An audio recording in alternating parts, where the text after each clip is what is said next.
Hello, welcome to this episode of The Living Process. My name is Greg Madison, and this time my guest is João da Fonseca.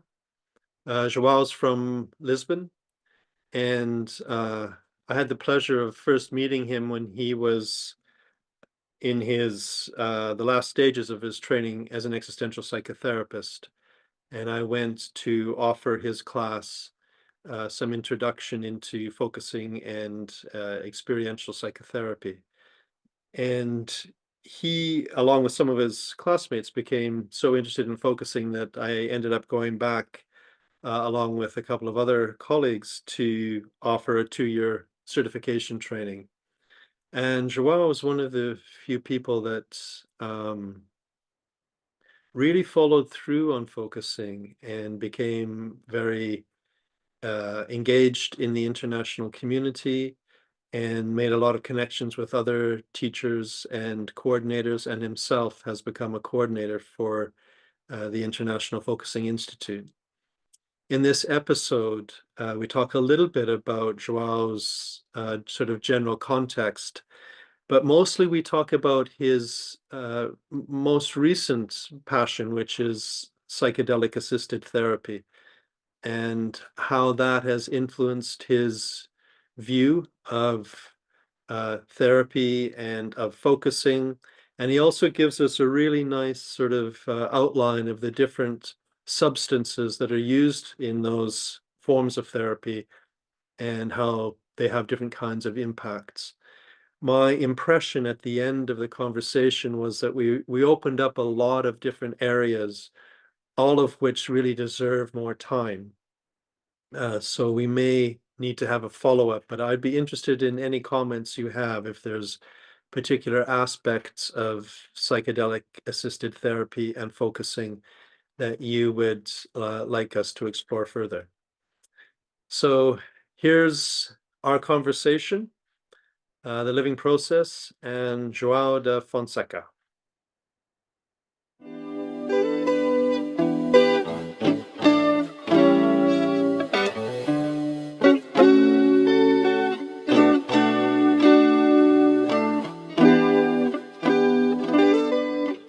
So I want to welcome you, João, to The Living Process. Um, Looking forward to talking to you about, but first of all, like with everybody, I'm curious if you want to tell your story of how you got into focusing or into Gendlin's work, sort of how you came upon it.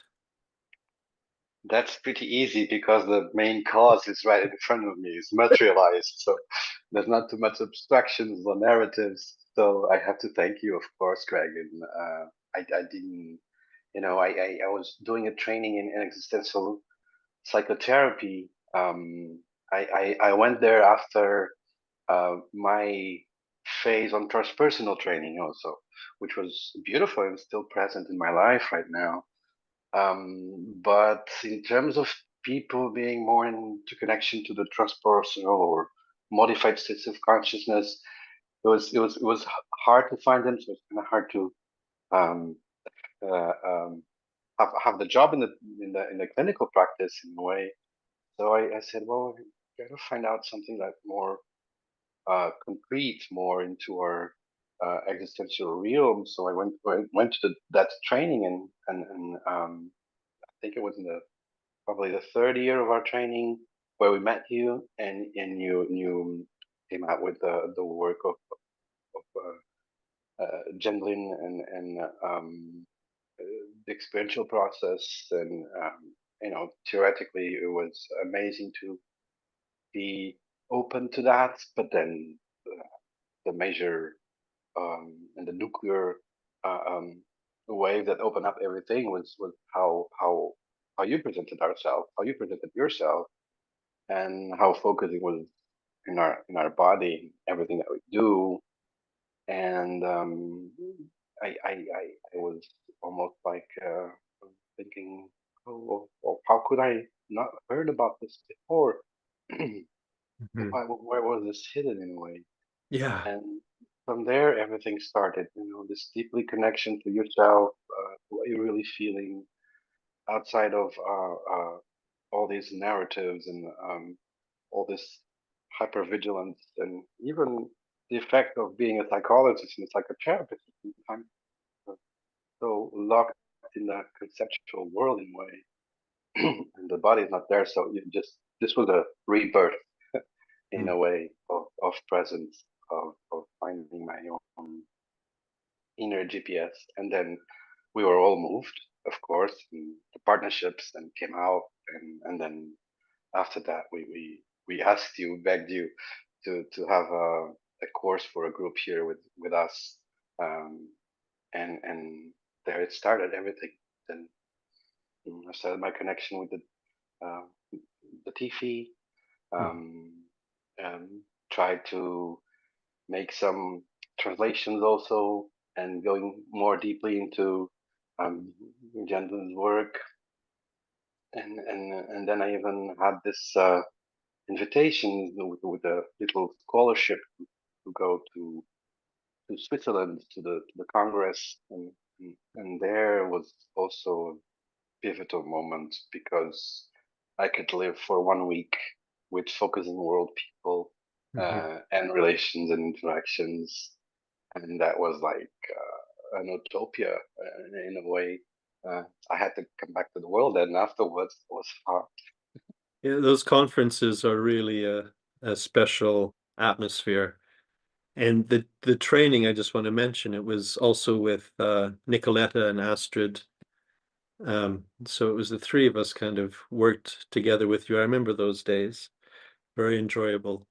I just want to, Absolutely, Greg. And I'm just like, of course, Nicoletta and Astrid and their other realms and doors that they gave to us. yeah. So yeah, So yes, I know about how you came into focusing, so it's kind of a slightly trick question in this case. It was But needed. It was needed. yeah, but it's interesting to me because a lot of people that learn focusing kind of learn it and then disappear. They go back into whatever world they were in, maybe continue to practice it or integrate it into their work or their lives, but they don't make the connection to the international focusing community. But you did do that, and I'm curious if you have any insight into what makes the difference? What made you actually kind of embrace the world of focusing as much as you have? Like you've become better known internationally, and I've seen that you've been, you know, working with other teachers and stuff. So somehow you've really gotten into it. I'm curious why you and not some of your colleagues that took the same training. Yeah, the what I have heard from them in a way, it's just precisely what you described. They picked up something really valuable, and they love focusing. It's incredibly meaningful for them the way they're listening to people, not only in work but outside. It just it it stood with them. But they got back to their own lives, and I guess the meetings with all of us together didn't came through. It just lasted for maybe 5 years after we were all trained, Okay. um, and something got a little bit dispersed on that. Then it opened up. I remember some other people opening up to things like somatic experiencing, uh, internal family systems, almost like following the same river. But it kind of sounded like it was a main door that opened to other branches of experiential work. In my case, I mean, that hit me so hard at my core. It was everything because I took on a path where it was first on transpersonal psychology, then existential therapy, and then focusing kind of and between that, I was searching for other ways of being with people and exploring our own healing. Um, but we got to a point where too many files opened, and focusing brought this body. and that never left. So it was an inside movement. The more I got into connection with people and with Tiffy and all the different varieties where this can be applied, the more I got in contact with me. And through all these years, I maybe missed like 1 or 2 weeks without doing a focusing partnership, for example, different ones.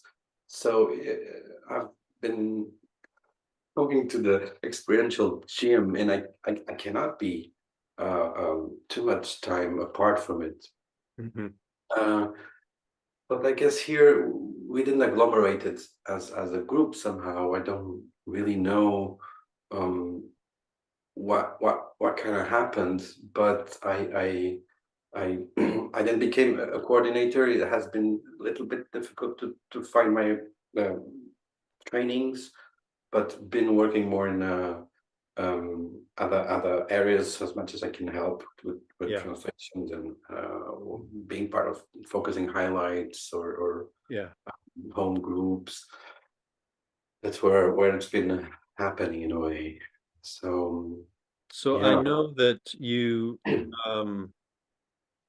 you have your own clinical practice and that you do offer trainings.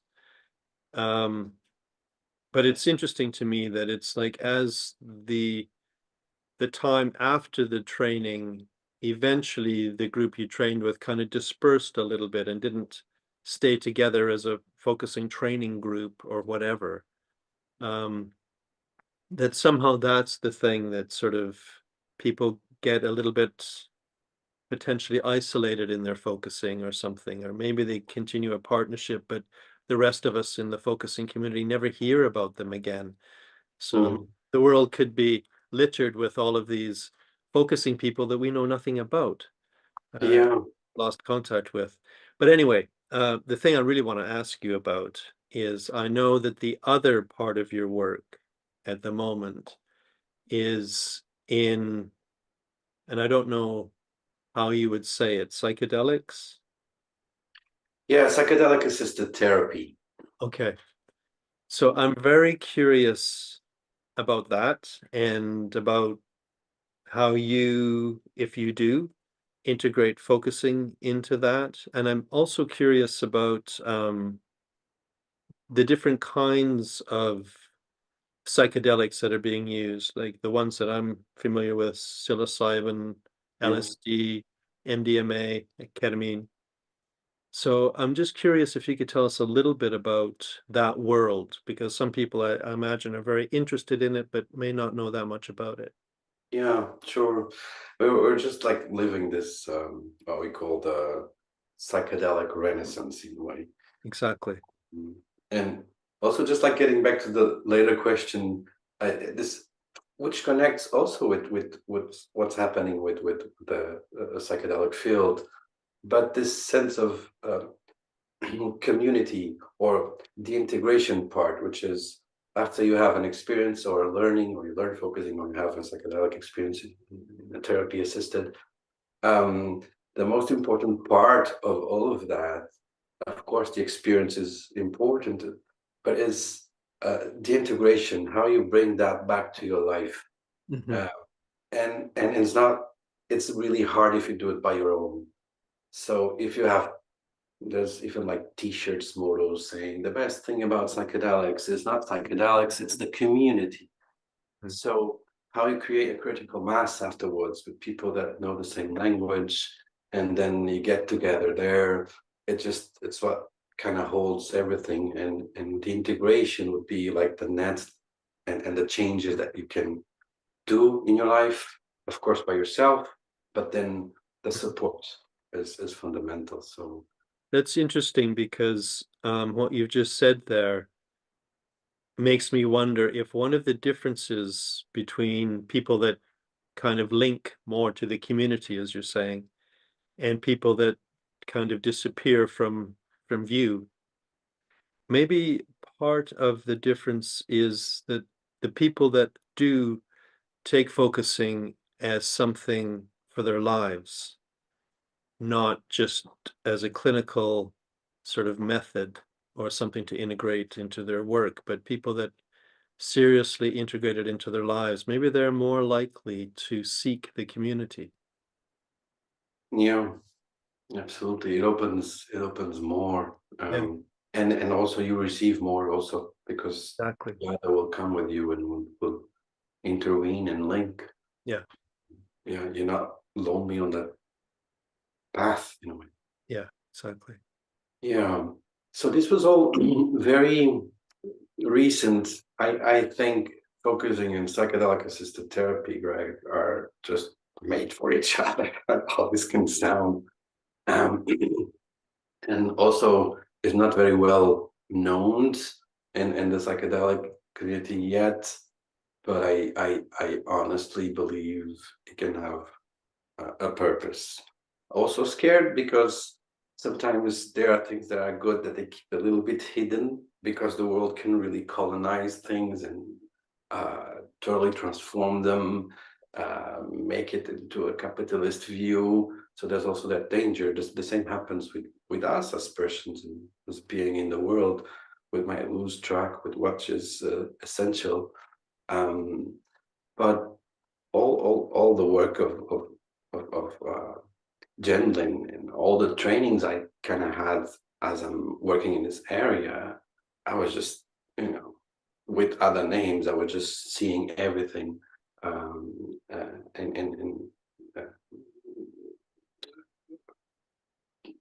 in common Mhm. with James' work.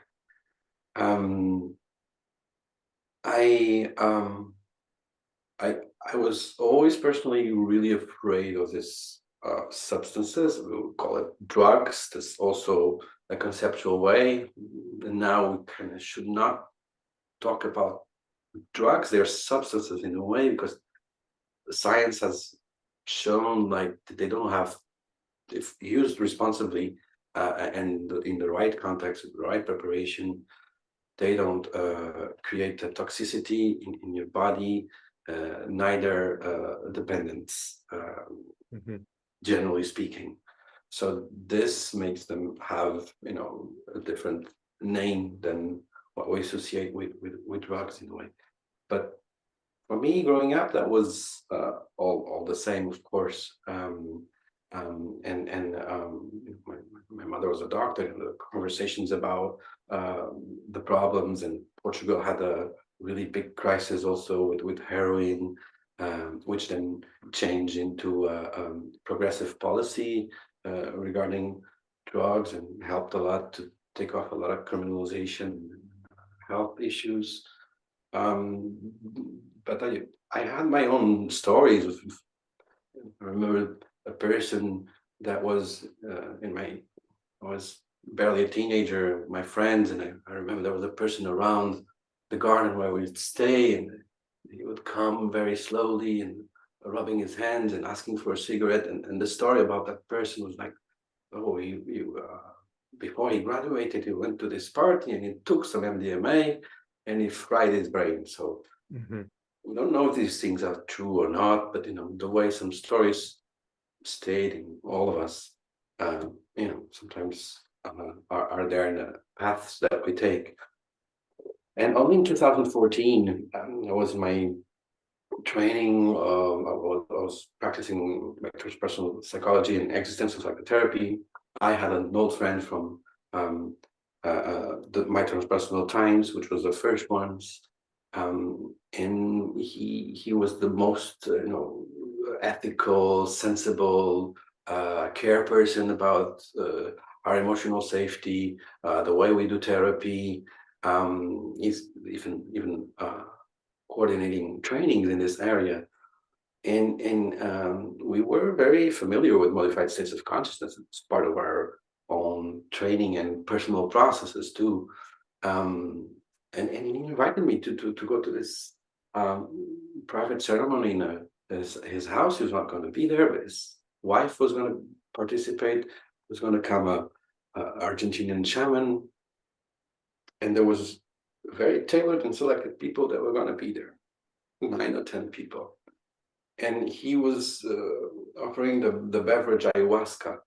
Mhm. And if it was not this friend, Greg, I think I would probably not be here talking about this, because it had to be him to take all the fears I had about it.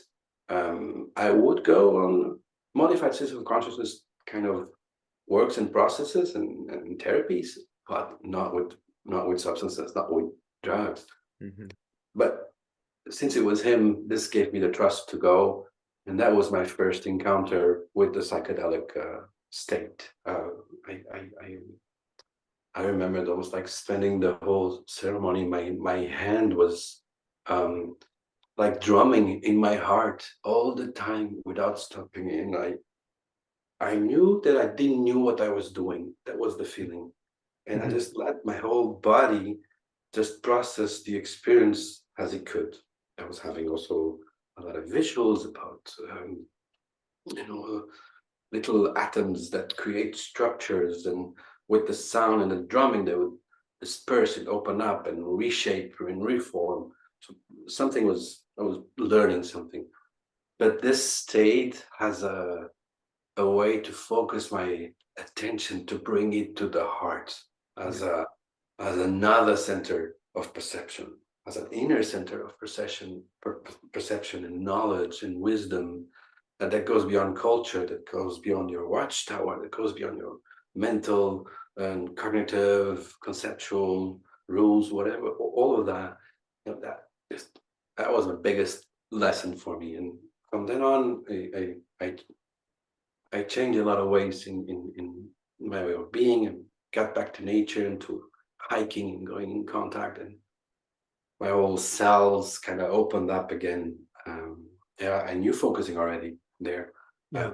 So they just, it was, I would say, like almost like focusing on steroids, if you Mhm. want. It's different. It's not so gentle as focusing in a way, because you just dive into this experiential realm, and you cannot really stop it.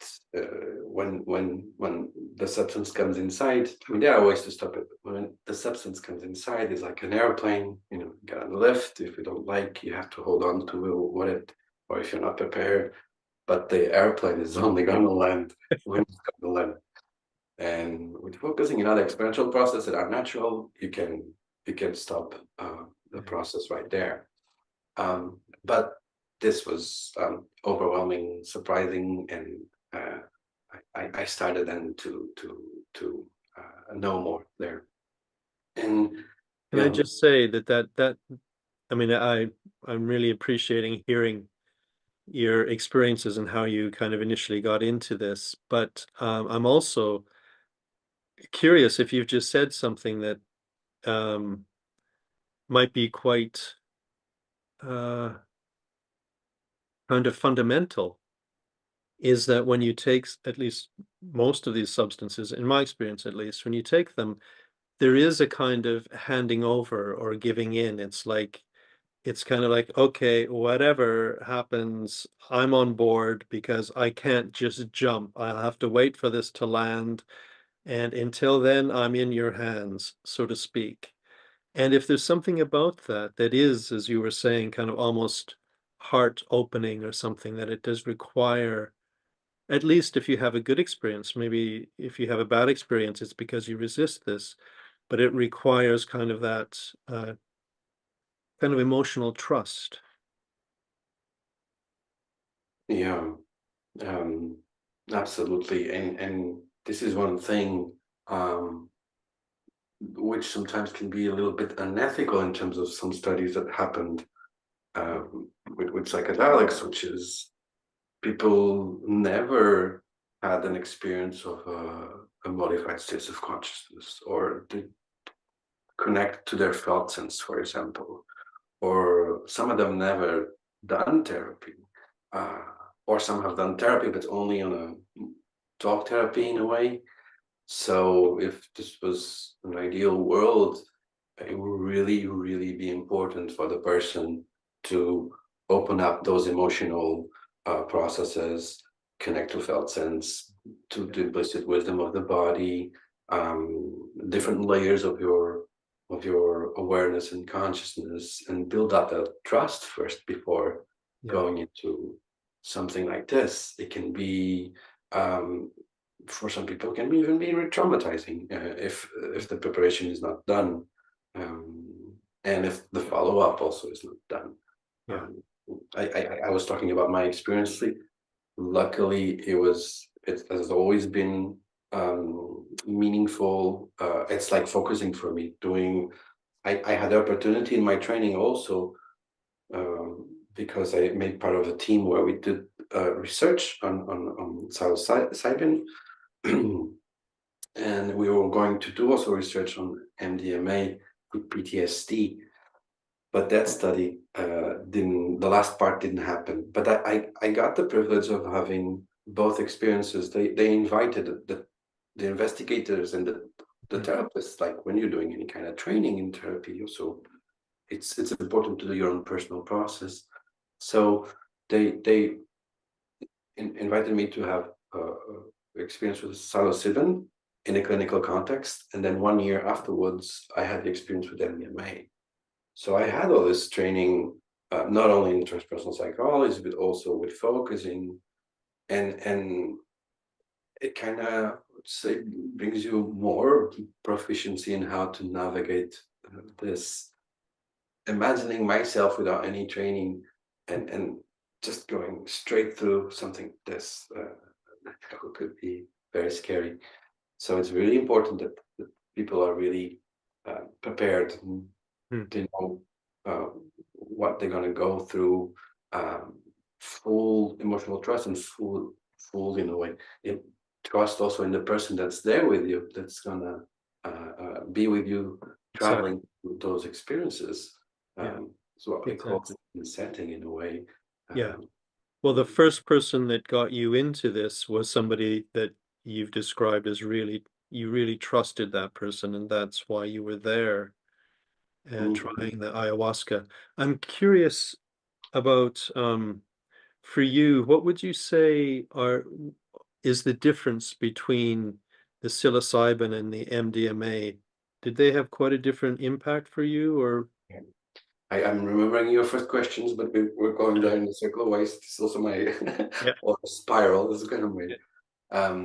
Yeah, generally we have like this, what we call the classic psychedelics, or typicals, or major psychedelics, which are psilocybin, which is the active substance of magic mushrooms, so it's more known. LSD, which comes from a sort of fungus of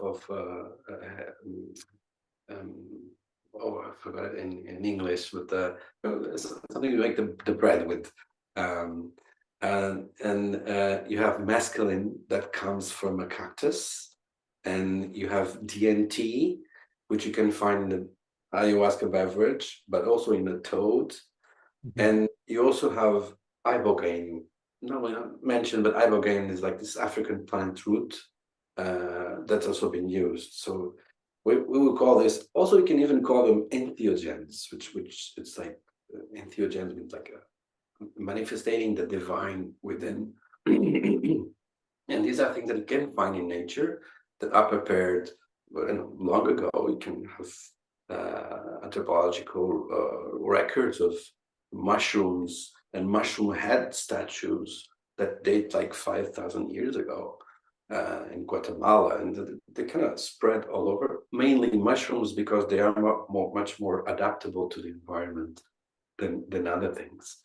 And these were the ones that were used for research, mescaline and LSD, and then psilocybin, most of it. And then we have what we call the atypical psychedelics. All of them, in a way, I would say they have a different signature, different experiential signature. And with this, you will join the variability of each person and its own awareness and embodiment and existential issues altogether. So it's a complicated equation of how much things are there, but they do have different signatures. And with the typical ones, we have MDMA or MDA2, we call these empathogens and entactogens. Entacto is like inner tactus, is inner touch, and empathogens is like MDMA has this ability to create self-compassion, compassion for others. It's also named as medicine of the heart. It kind of takes your amygdala, which is part of the brain that's hypervigilant, protecting you, like maybe where the inner critic might live in a way. Just what I'm thinking, yeah. Yeah. So he's always worried about the external things, what's dangerous for you, how to behave and position the right way. It turns that off, and it allows that your emotional and embodied world and your biographical world or cognitive world too, they kind of flow in a very intuitive embodied thing. It's so it's very particular for me, the work with MDMA. It's existentially and in terms of psychotherapy, it's incredible, because while the other ones, the major ones, can like the flower of your consciousness or bring you into mystical experiences or deeply into also bad trips and deeply into issues of your life, but they might like create this sort of mystical experiences somehow. MDMA can also bring that, but it kind of just dives you deeply into yourself, into the existential and your biographical, the things you have been carrying, specific things you lived in your life. It just dives you deeper into this intuitive embodied knowledge. It's almost like a therapist comes inside and just starts to probing and taking you to the places that are needed to be acknowledged and lived. Also, ketamine fits here in the typical psychedelics, and it's an anesthetic. Yeah, anesthetic. Anesthetic, yeah. And ketamine, politically and socially, and in terms of primary health systems, has a great advantage towards the other ones because it has been approved as a anesthetic. It's one of the 100 more safe medications that we have. It's used in children, it's used in animals, it's used for surgeries and the ambulances. So it has all the science done behind it, and it's legal. So now ketamine is being used in what is called off-label. Yeah. So that was not its main purpose, that the whole system allowed it to have a voice in the place. It's been using off-label, things in the War of Korea. They find out that people that were the soldiers that were treated with ketamine, compared to the soldiers that were treated with opioids, the ketamine ones had less symptoms of PTSD and anxiety and depression compared. So they went and followed this thread, and then understood that they have also antidepressant and anxiogenic interesting effects. Yeah. So now it's available to be used, and there are a lot of ketamine clinics like spreading in the world in a way to provide this for people, mostly with treatment-resistant depression. All of the other substances are still illegal. They cannot be used only in studies, except now MDMA is being used in Australia. It can be prescribed now in Australia as a compassionate use. So it's a legal possibility where if you have a substance or drug or medication that's being studied and already thoroughly studied, but it's still not approved, then you can ask your doctor to use it compassionately or expanded access, So yes, they do have different ways, like MDMA could be much more this losing your fear of relating with others, accessing schemes and issues of trauma, understanding it from a different state of presence where you're not activated by your nervous system, receiving support and help from therapists if that is needed. And ketamine could be something like a sort of meditative substance because it kind of brings you to an experience of like you were being in another body. It's a space medicine, if you would call. Like you kind of lose your form and you kind of awareness of that sense of William James about awareness being like a water that kind of adapts to the form and the vehicle, the context where it is. Ketamine kind of does this. It takes you off this rumination thinking or holes of depression where you are, and it's like almost like you'd be floating. You know, your mind is in a different place, and your body seems to be in a different place too. And that opens different windows. So this would be like a different signature from one and from the other, MDMA and ketamine. I was involved in some ketamine therapy in the early 90s in Ireland. And so I resonate with some of what you're saying about ketamine. For me, it depended an awful lot because, like you were saying, in order to be therapists in the project, we had to try it ourselves. So we had to see what the clients would be going through. And for me, my experience depended an awful lot on the dose. Oh, yes. Because we started in our project, which was in a psychiatric hospital, we started giving very big doses at first. And then we started to find that the smaller doses seemed more therapeutic in our project. So I'm curious if you found the same thing, that the dose has an impact on your experience, or if you found that different doses are more useful, or... Yeah, absolutely. Definitely. Not only my personal experience, but also the protocols that now are available for people, either in studies or either in the off-label use. There's also this concept of the importance of substance, set, and setting in psychedelic therapy. So in substance, you would include what is the specific medicine that you're using. Can I use the word medicine?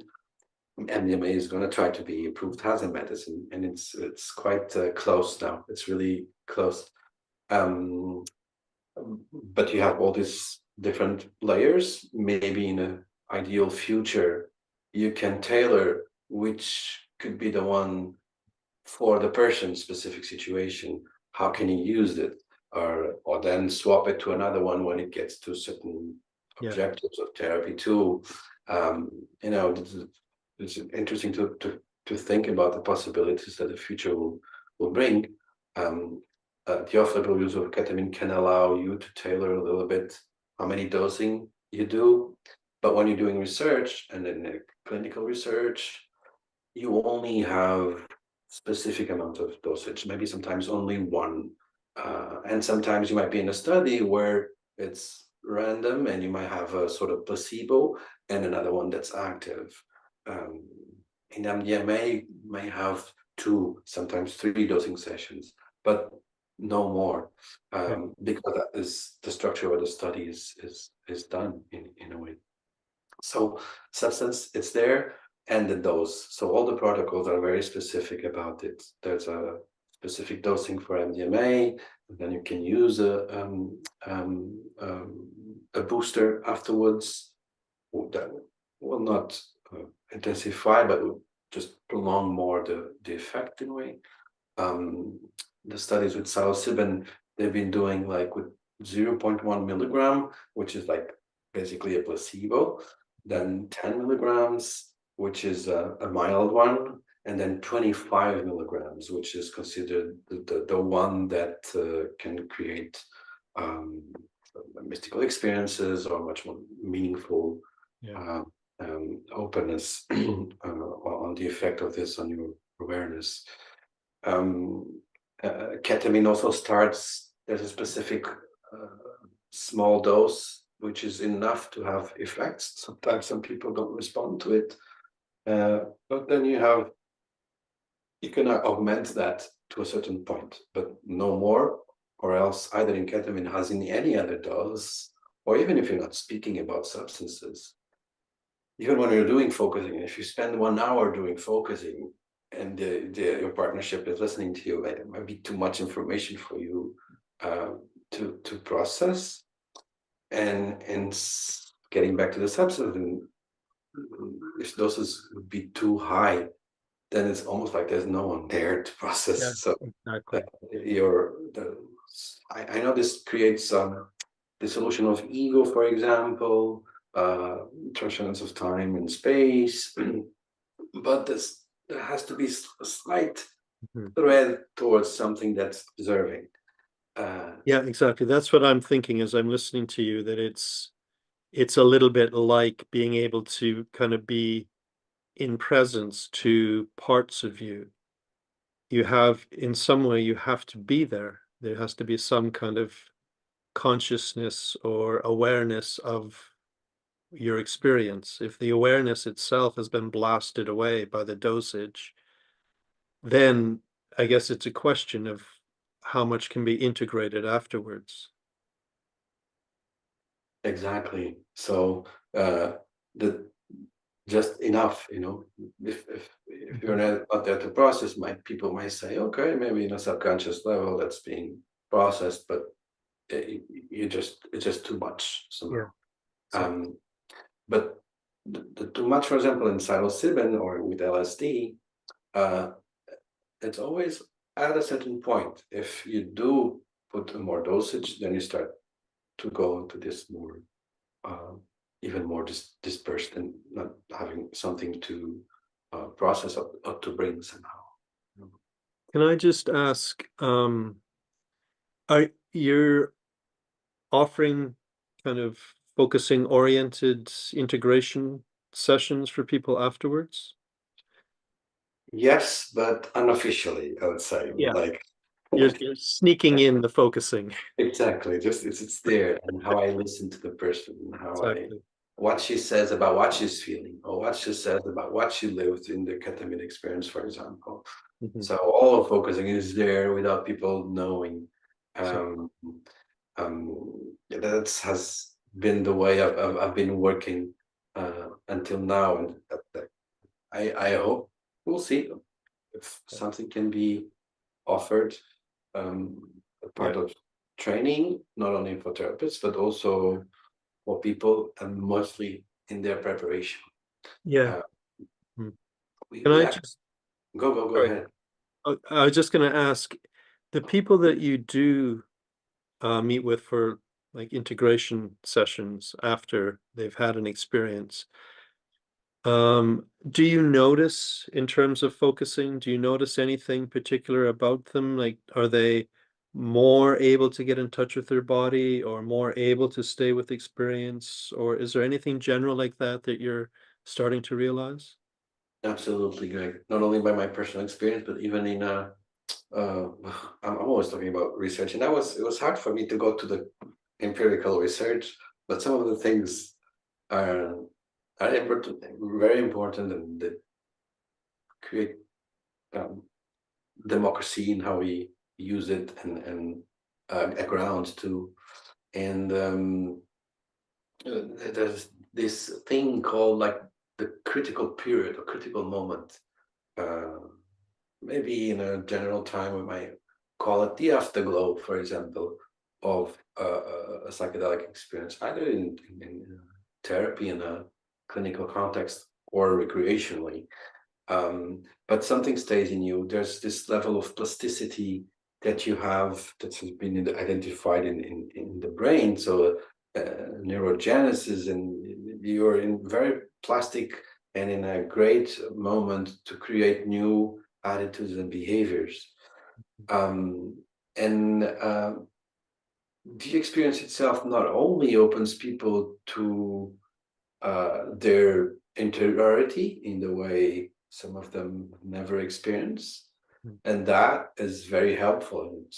In our clinic, we really ask for people to continue or start a process of therapy after this, because it just opens a door. And then you need to take care of that door.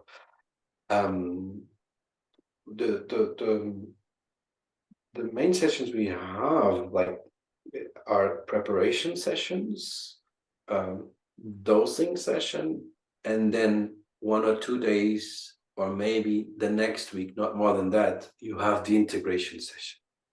So there's this period where you really notice people are still connected to the experience, to the emotion that came, to the wonder, to the struggle, to all the contexts that appear, and you see a different way in their reasoning about things, their narratives about things, compared to the preparation session when they arrive and when you meet them.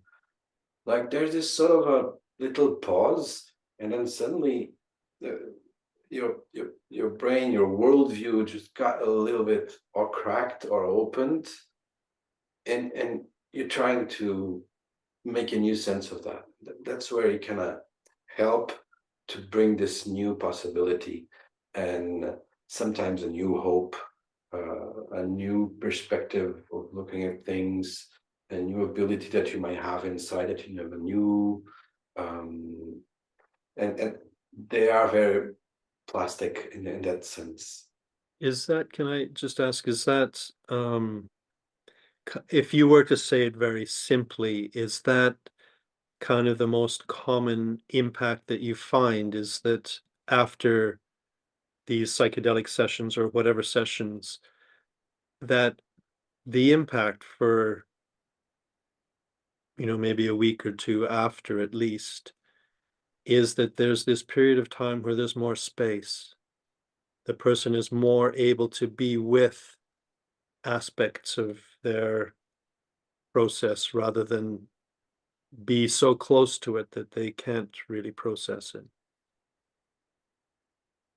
Okay, like, so close, like when they're in the dosing, and Well, I'm thinking, I guess it's a question of how because I imagine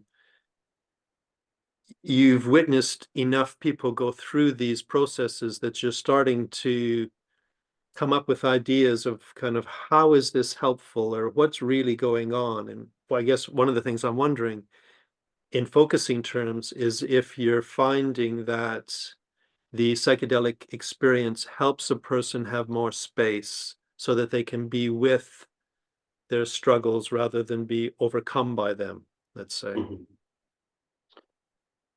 yeah, the like, I would say, like, not only you have your experience doing the dosing session, which by itself, it's a thing by itself, new contact, new visions of you, ways of thinking, emotions, but then that moment where you're still not totally composed, it's an incredible window that's opened. That is in fact pivotal. What you're going to do with that in terms of sustainability and consistency, how you're going to bring that back to your life, how you're going to return to the market and buy your vegetables and stuff and go into the world, is also a major thing. And I would say, because this is an experience, okay, it's created by a substance, but the substance is like, they are just like instruments. Alan Watts said something like, if you got the message, hang up the phone, because these are just instruments, like telescope and microscope. The biologist doesn't spend his whole life looking into the microscope. He just goes out into the world and works on what he has seen. But the fact that we have an experience, it's a subjective experience, um, it creates memory too. It's lived. So that is the memory of that can be the medication, can be the antidepressant that you take. You remember the new meanings that came, for example, or you remember that you can answer something in a different way. So you live that in the dosing session, for example, and you kind of pick those things up in the critical moment in the integration. And every time you have a struggling or challenging situation in your life, the memory, the the fact that you had a subjective experience of it, it's there to be invocated.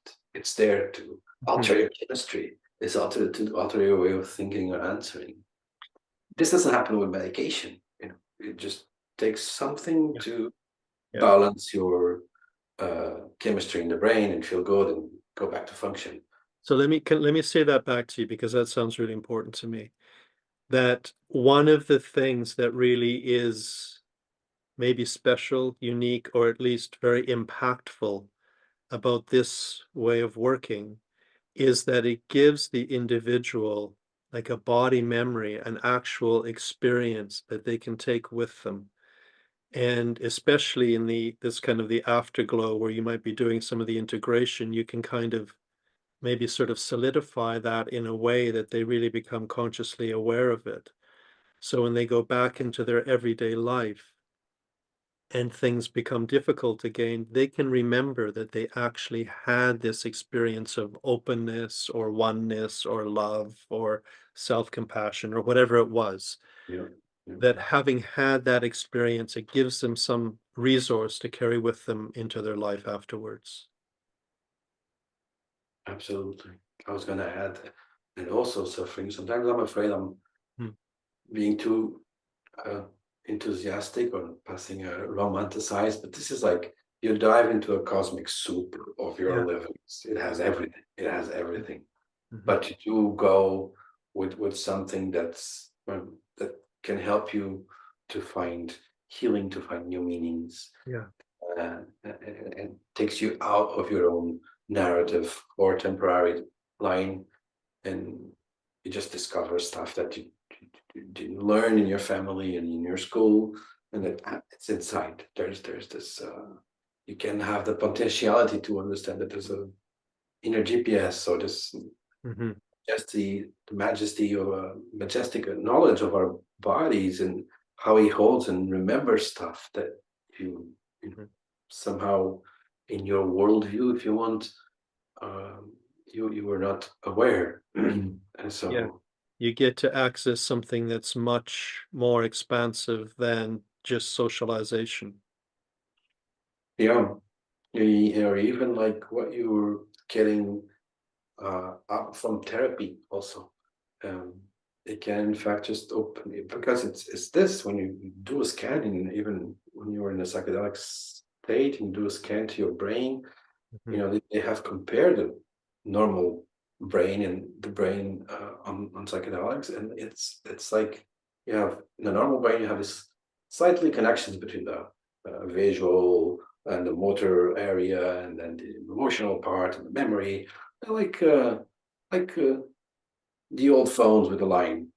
And when you see the brain on psychedelics, it's like optical fiber, like everything that's not in connection is like a city of information, all that normally doesn't connect when you're in a normal state, then comes up into your awareness temporarily. So it turns on all the lights at once. Yeah, like you want to see it depending on your own reference. All your chakras are open up. The flower of your awareness is totally open. You know, the cognitive, the emotional, the embodied, the behavioral, the environment, all of that. You're just you don't have a strong structure to filter things, but it's very permeable. So can I ask, just because you're using different terms there, And I want to get to something that I'm not exactly sure how to get to, but one way maybe is to ask this question. Having had these experiences and having worked with other people going through these experiences, has it had any impact on your own thinking, kind of what life is, what a human person is, what the body is, what therapeutic process is, anything like that? Has it had an impact on you in that way? That's a beautiful question. So personal and also intimate, but it's the core. It's the core. Yeah. I think there's this sense of owning certain feelings and perceptions that I had as a kid, and I never found a place where they would be seen, where they would be held. And the the ownership of your feelings, of what is behind culture, what is behind your own personality, what is behind family, what is behind transgenerational trauma that we all carry. They kind of opened me to an experience where I could sense, I don't know, almost like the full potential of my being could come in and inside my body and tuned. Just it was like, okay, if you water a plant with the sun, the water, you put it in the right place, how can it grow? It's impossible for us to not live in history and not have the legacies of our ancestors. It's always there, but it's opening up to the full potentiality and deeply questioning the things that we were taught, but in a good way, questioning to open them. And I would say, what now it's really settled here is, besides having a body, being a human, being part of Earth, being in my existence in a limited time, I'm also we are also, because I'm not talking about me, I think how I see people, I see myself, but of course how I see the world. We are part of a larger, much larger thing. We are part of cosmos. We have a cosmic nature, and we are afraid of speaking. We have, but the Earth is around the sun because there's solar system. There's systems around that allow life to be present in such a huge space here. Allow us to have what is a miracle, and you don't think about it, you really feel it. It's a miracle if you take in consideration the time and space of the whole universe, and the probability of you having a conscious experience, a conscious embodied experience right here with you, with others. It's much more rare than gaining the lottery in terms of probabilistically. So there's something that has been giving much more ownership inside of me. I would say that would be the major course. The humbleness and how much you have gathered as a person, and knowledge, and what you have built up in your own reference as a person. But then there's something else, either your body, either the environment, either nature, either earth, either whatever. There's a spiritual thing, there's a beyond thing that's also supporting your life, and you're in connection with that. And so let me say that back to you so that you can correct me. That what you have found is this ownership of yourself, and that this self is not separate, actually, but is part of a whole cosmic system that includes you. Is that much correct? yeah, holds everything, includes everything. It's around. Yeah, it's around. Everyone, it's, in my view. Yeah, exactly. And I'm curious if it then, having discovered that, or had a tangible experiences of that, and understood it in the way that you have so far, at least, has it had an impact on how you understand focusing? It's like focusing knows that. Yeah. The felt sense knows that. The felt sense is like, oh, okay, yes, of Yeah. course. Yeah. I would be more shy in terms of mm, speaking out for biospirituality, or the way the environment, or the way you can be sensible to environment, and how environment can touch you and communicate with you. Or if you're in a specific state of presence with your felt sense, Mhm. and you're interacting with a plant, Mhm. you might feel really what Gentlin was talking about. There's a being there. There's something that's, if you put yourself in a receptive state and present there, instead of searching for or trying to bring meaning to something in that interaction, what can come from there? That's can be much more wide too. Mhm. So um, I want to just say, I love the way you say that the felt sense knows that. It's like the felt sense already knows that it's not separate from the whole system, the whole thing. yeah, yeah.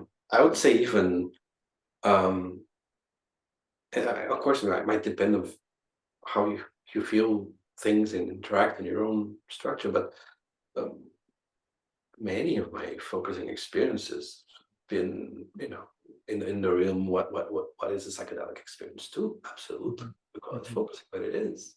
Mhm. I, I, I don't know. I remember having an experience of focusing where suddenly I was connected to the felt sense, the clearing the space issue, and you stop trying to find things, and it's just like fully present, and uh, you see how your cells are interacting with the environment and the bird, Mhm. and suddenly I kind of felt like by doing that, I felt like I was a little pore on the skin of the earth, and I was opening something to breathe and to exchange Mhm. while there's cars passing by and Mhm. noise, and like so I felt that in my body, and I kind of felt like the environment around me was thanking me. I don't really care if this is really happening in the sense of it can be proved, but this is the experience that Yeah.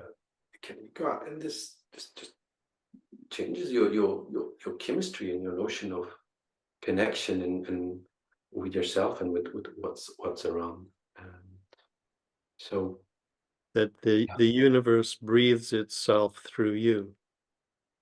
yeah, we could, and it can even sound maniac or something like that, or messianic, but no, the experience is like that, is that kind of thing. Or um,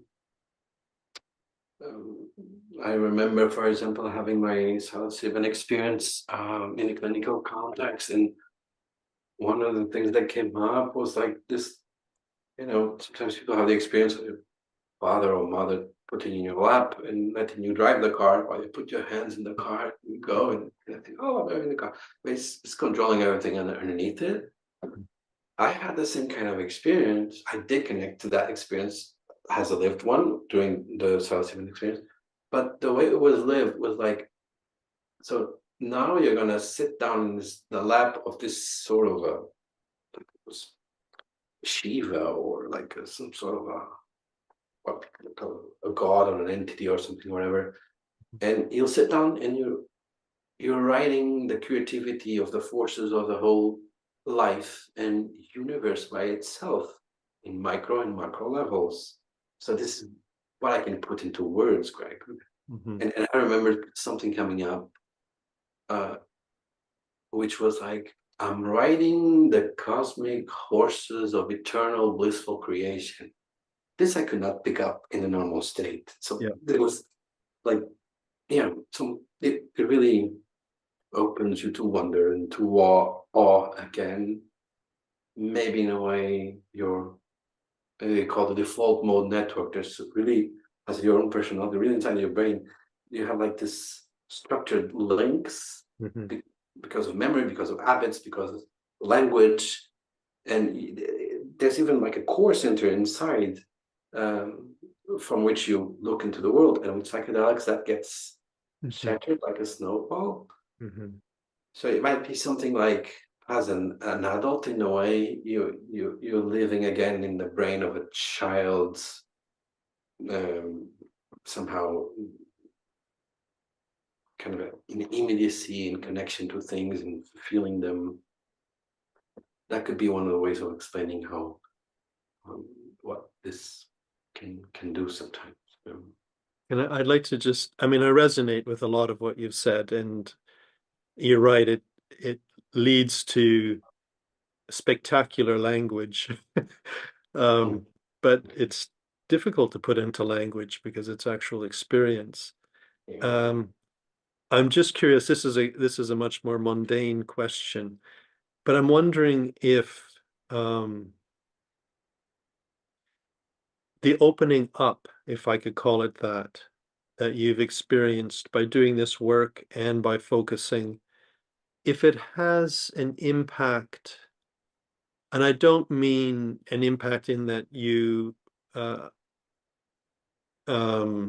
might guide clients to notice their bodies more, but I'm wondering about the clinical impact when you're working with other people, if almost the cosmic context that you're more tangibly aware of, if that ever comes into sessions with other people, or if it has any impact on your way of working with other people, even if they're talking about like not getting along with their boss at work or something. A lot of that stuff can actually just be the background and very far away from there, for sure.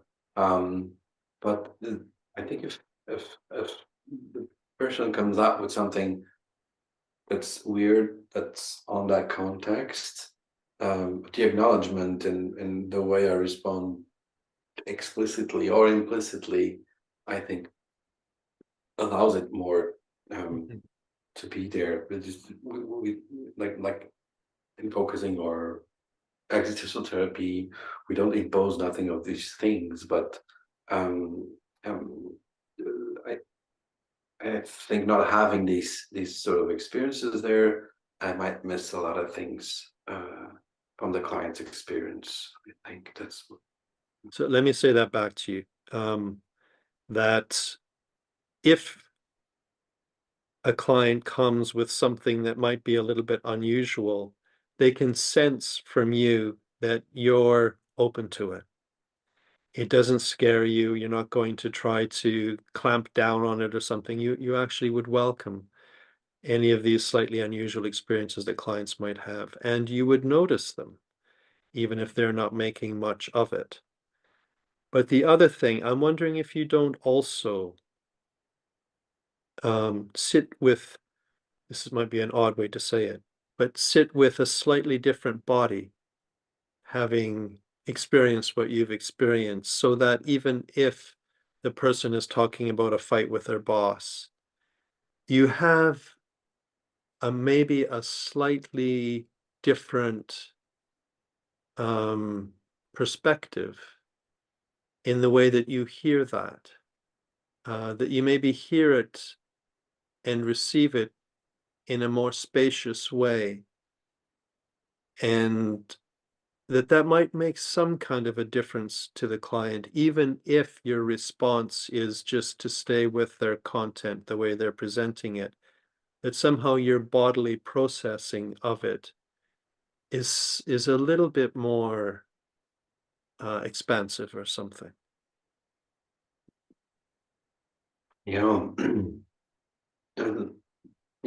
Let's say, yeah, definitely. Like when you brought that back, where I went to was kind of even the mundane things. I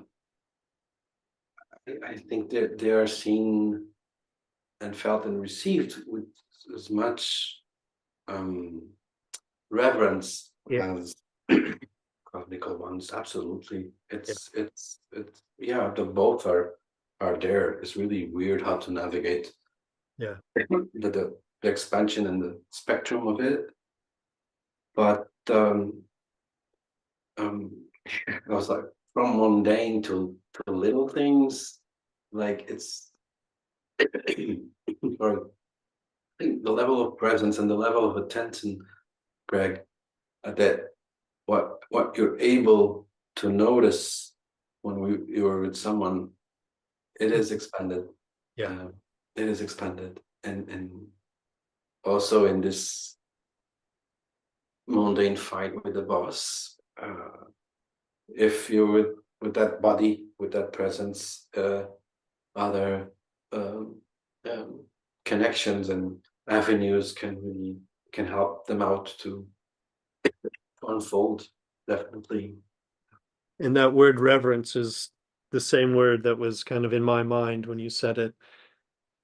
I'm just conscious of time. I feel like it might be a little bit frustrating to other people because we touched on so many things that require an hour at least of further discussion.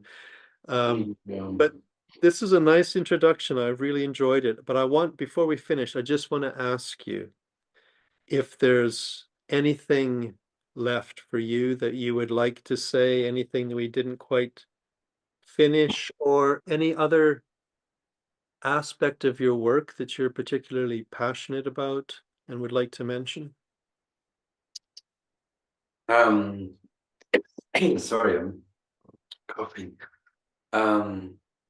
I maybe regarding still this place of the psychedelic-assisted therapy.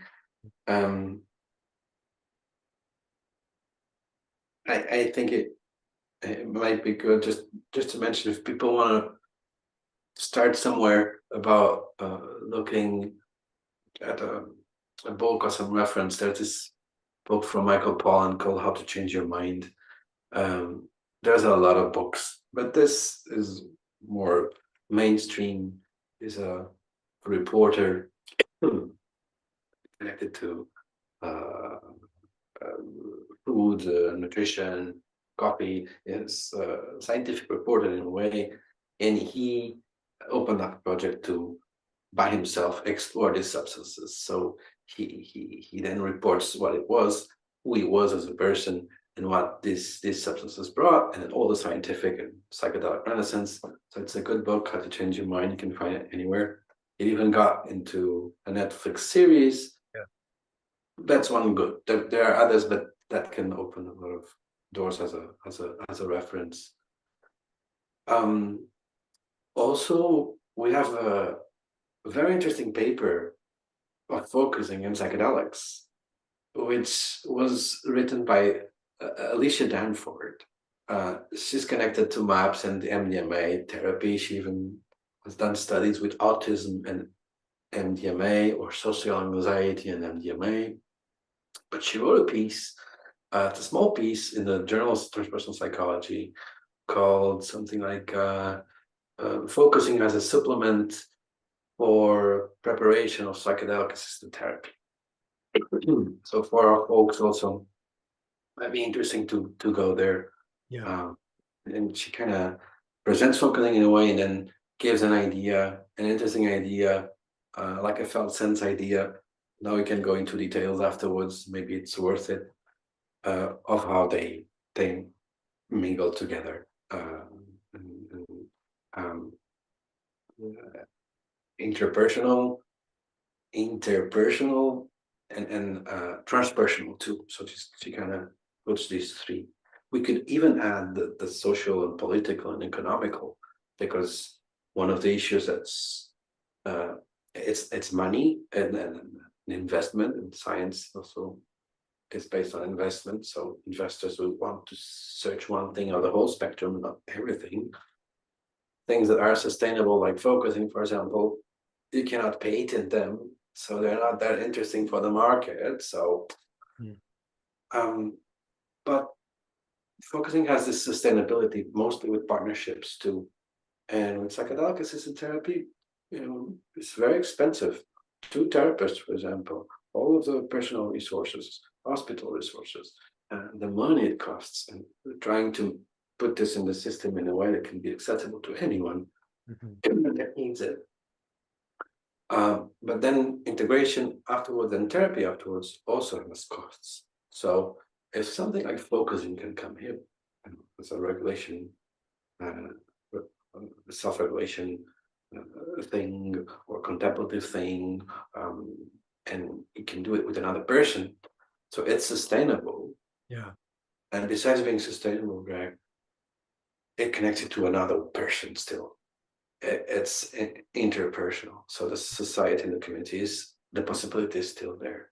Yeah. So this is another thing that can craft by looking. It's all there. It's all there. But, so I'm very excited about this.